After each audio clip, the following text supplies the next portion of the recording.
Mark Kennedy joins us now.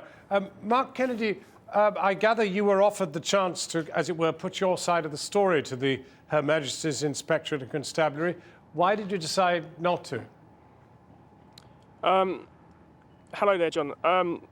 Firstly, I think what I'd like to say is that when that report, or when I was approached to contribute to that report, it was a very difficult time for me. I was suffering from depression. I was self-harming. It was a very difficult time for me, and I felt that at that time I couldn't contribute in a way that would have been objective. Secondly, I feel that I can contribute, and I can still contribute to this debate, but I think it's right to contribute in a more independent format. One of the things it says is that you were very badly looked after. It says that no single authorising officer appears to have been fully aware of either the complete intelligence picture with regard to you or to the kind of outfit's entire operation. I have to disagree with that. My role as Mark Stone, as an undercover officer, was at the sharp end, at the very point of a whole command structure, of a whole covert unit that was running a number of operations, looking into various different aspects of criminality. And I had a 24-hour cover officer who I reported to numerous times every day. That cover officer kept a logbook of every phone call, text message and movement that I made, and that was fed back to the MPOIU through the command structure, and I was tasked accordingly. So these claims that I was working outside of the operational well, they go further than that. They go further than that. They talk about you becoming resistant to management intervention. They say you defied instructions, worked outside the parameters. In fact, they throw the whole 9 yards at you.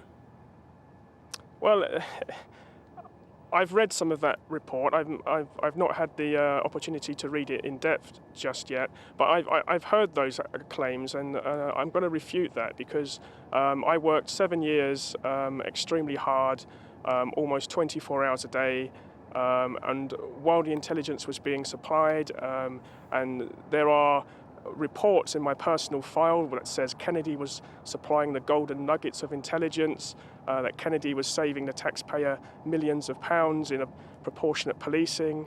You know, it seems to be that when things were good, everybody was happy, and now that I've been exposed, the opportunities to find a scapegoat seems to have dropped at my door. You mentioned the taxpayer, but what presumably leaves the taxpayer a bit queasy is that, I mean, you fell in love with several of the protesters that you were having to watch, or that was the allegation, and that essentially you went native. Indeed, you might even have become one of them. Did you go native?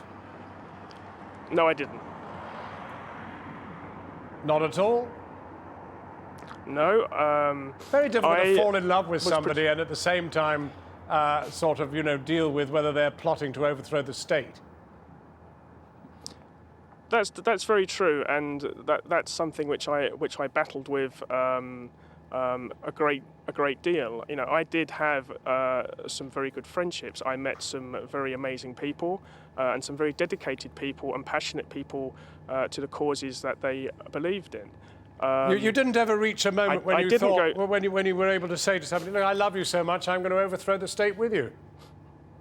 Absolutely not. No. To the very last day, I was providing intelligence to the MPOIU. Those intelligence reports are probably classified, but there will be a whole file of intelligence reports which came from me right up to the very end. Mark Kennedy, thank you very much indeed for talking with us. You're welcome. Security